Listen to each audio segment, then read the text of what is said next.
The security camera footage showed exactly what I expected. My family's 3 cars crawling up my snow-covered driveway, their headlights barely cutting through the thickening blizzard. I sat in my study, sipping hot chocolate, watching them approach my hidden sanctuary, the Evergreen Manor. 5 years ago, they'd made it clear I wasn't worth their time. My crime? Refusing to sell my late grandmother's antique locket to fund my younger sister Emma's destination wedding. That locket was the last piece I had of the only family member who truly loved me, but they couldn't understand that. Always the difficult one, aren't you, Sarah? My mother had sneered. The final straw came during Christmas 2020. I'd arrived at their house, presents in hand, only to find they changed the time of the gathering without telling me. Through the window, I watched them laughing, sharing meals, and exchanging gifts. That night, I promised myself I'd never let them hurt me again. My grandmother had left me more than just the locket. There was a substantial inheritance I kept secret, enough to purchase and restore this magnificent 19th century manor in the countryside. While they thought I was struggling in a tiny apartment, I'd spent 3 years transforming this place into a luxury bed and breakfast, operating under a business name they'd never connect to me. Now, watching them approach, I straightened my emerald green sweater and checked my reflection. At 32, I looked different from the insecure woman they'd last seen. Success had given me confidence and peace had given me strength. The doorbell echoed through the manor. I took my time walking to the grand entrance, my heels clicking on the marble floor. Through the frosted glass, I could see their huddled shapes. Mom, Dad, Emma, her husband Tom, and their kids. I opened the door, letting the winter wind swirl around us. Their expressions shifted from desperate relief to shocked disbelief. Sarah? My mother gasped, her perfectly made-up face paling. Welcome to Evergreen Manor, I said smoothly, stepping aside. Please come in before you freeze. They shuffled in, tracking snow onto my imported carpets. Emma's twins, now 7, stared wide-eyed at the crystal chandelier and towering Christmas tree in the foyer. My father, usually so composed, couldn't stop gaping at the grand staircase. You work here? Emma finally asked, clutching her designer handbag. I smiled, enjoying the moment. Actually, I own it. All 15 acres, including the lake you passed on your way in. I gestured to the sitting room. Please, make yourselves comfortable. I'll have hot chocolate brought in. This is impossible, my mother muttered, following me. How could you afford this? Grandmother believed in me, I said simply. She left me more than just the locket you wanted me to sell. The sitting room, with its roaring fireplace and plush velvet furniture, showcased my success perfectly. Through the floor-to-ceiling windows, the snow had become a white wall. My mother sank into a chair, still processing. Dad stood by the fire, warming his hands, looking anywhere but at me. The roads are completely blocked, Tom said, checking his phone. The storm's supposed to last until morning. How fortunate that you found shelter, I replied, pressing a discreet button to summon Maria, my housekeeper. We have plenty of room. Emma's twins had discovered the Christmas tree's train set circling its base. Their delight made me smile. They, at least, were innocent in all this. Your usual accommodation fell through? I asked, though I already knew the answer. I bought that property last month specifically to close it for renovations during Christmas. The Pine Lodge closed unexpectedly, my father admitted. We were trying to find our way back to the highway when we saw your lights. Maria appeared with a tray of hot chocolate and cookies. The twins' faces lit up at the marshmallow top drinks, making Emma finally crack a genuine smile. Sarah, she said softly, this place is beautiful. For a moment, I saw my little sister again, not the woman who had helped exclude me from family gatherings. Thank you, I replied, keeping my voice neutral. As they warmed up and the initial shock wore off, questions began pouring out. How long had I owned this place? Why didn't I tell them? Was I running it alone? I answered selectively, maintaining my composure. Let them wonder. Let them realize what they'd missed by shutting me out. I'll have Maria prepare rooms for everyone, I announced, standing. The East Wing has the best views of the snow. My mother finally found her voice. Sarah, we should talk. I paused at the doorway, turning back to face my family. 5 years of holiday cards returned unopened. 5 years of blocked calls and ignored messages. 5 years of healing and building my own life. Yes, I agreed, my hand resting on the doorframe. We should. But not tonight. Tonight you're my guests, and it's Christmas Eve. Let's start there. As I left the room, I heard the twins exclaim over finding more presents under the tree. Gifts I'd wrapped just in case this moment ever came. Sometimes revenge doesn't need to be cold. Sometimes it just needs to be served with a side of hot chocolate and a chance at redemption. What they didn't know was that this was just the beginning of their Christmas surprise. The grandfather clock in the hall struck 9 as I finished my evening rounds. My family had settled into their rooms, each one strategically chosen. The twins were delighted with their room's hidden playroom, while Emma and Tom got the suite overlooking the frozen lake. My parents were given the room next to the library, the one with all the family photos they'd never seen. I stood in that library now, touching the frames that documented my journey. Photos of me purchasing the manor, restoration work, the grand opening. But most importantly, pictures of me with grandmother in this very house when I was young. This manor had been her childhood home, sold decades ago when her family fell on hard times. Buying it back had been my secret mission. A soft knock interrupted my thoughts. Emma stood in the doorway, wearing the plush robe I'd left in her room. "Can't sleep?" I asked, not turning around. "How could I?" She stepped inside, her eyes scanning the photos. "Sarah, is that Grandma's old house? The one she used to tell us stories about?" "The very same." I finally faced her. Grandmother left me the means to buy it back. She knew I was the only one who remembered every story she told about this place. Emma's hand trembled as she touched a photo of the library from the 1950s. The secret door, behind the blue bookcase. Is it still? Still there. I moved to the antique bookcase and pressed a hidden lever. The panel swung open silently, revealing a small reading nook with a window seat. "We used to hide you during summer visits," Emma whispered, tears in her eyes, "before they sold it. And now it's back in the family." I watched her process this information. "Though according to all of you, I'm not really family anymore, am I?" She flinched. "Sarah, about that.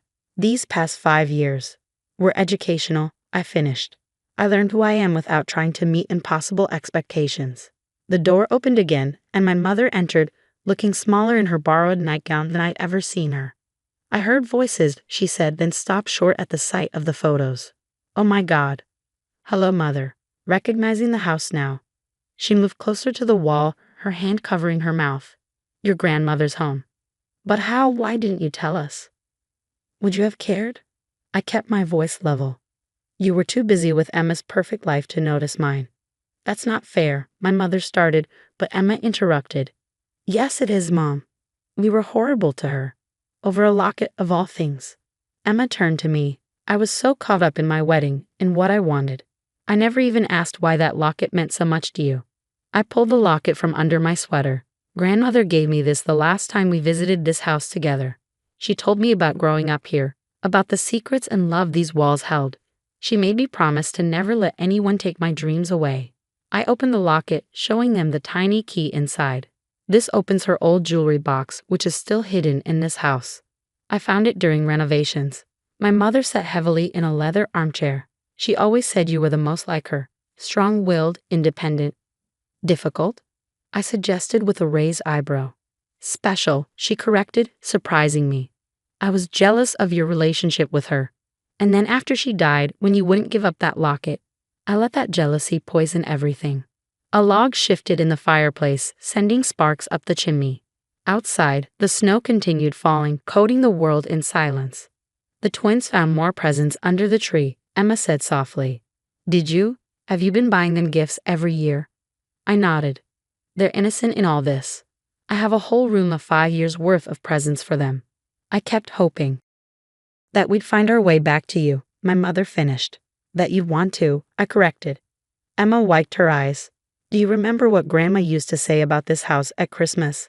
'Magic lives in these walls.'" We all quoted together, then shared a surprised laugh. "She also said something else," I added. "That true family finds its way home, no matter how lost they've been." My mother stood up, smoothing her nightgown with shaking hands. "Are we too lost, Sarah?" I thought about the years of pain, but also about the secret hope that had made me prepare those rooms, wrap those presents, and keep my door unlocked on this snowy night. "That depends," I said carefully. "Are you ready to find your way back?"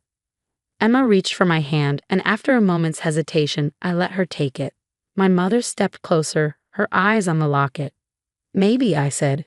It's time I showed you what's in grandmother's jewelry box. She left something for each of us, you know. I've been keeping them safe, waiting for the right moment. As I led them up the hidden staircase to the attic, I realized that sometimes the best revenge isn't revenge at all. Sometimes it's creating a space where healing can begin, even if that space takes 5 years and a snowstorm to find. But the night wasn't over yet, and the biggest surprise was still to come. Dawn broke over Evergreen Manor, painting the snow-covered grounds in shades of pink and gold. I'd been awake for hours, making final preparations in the grand dining room. The table was set with my grandmother's china, each place setting perfect, just as she taught me. The jewelry box sat at the center of the table, its ornate wooden surface catching the morning light. I'd retrieved it from the attic last night after Emma and Mom had returned to their rooms. Some revelations were meant for the whole family. The twins were first to appear, still in their pajamas, eyes wide at the sight of the breakfast spread. Behind them, Emma and Tom entered, followed by my parents. They all hesitated at the doorway, as if unsure of their welcome. "Merry Christmas," I said, gesturing to the table. "Please sit."